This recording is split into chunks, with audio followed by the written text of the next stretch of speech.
Dito kami sa may kubo.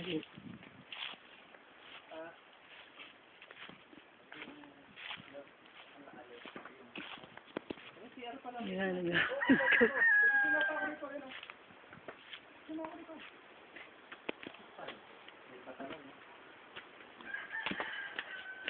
Ayun. Ayan, ilog. Ayun, kapitbahay.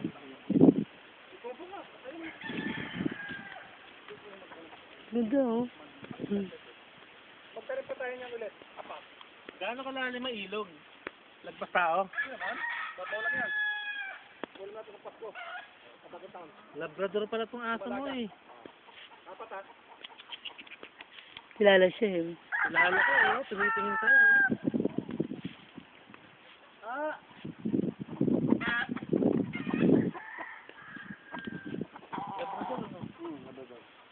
Mabait yan. Ha? Mabait yan. Ano ba yun, may pangkulay? Ay, putang na. Pagka, ano yan, pag pinaliguan na. Wala, oh.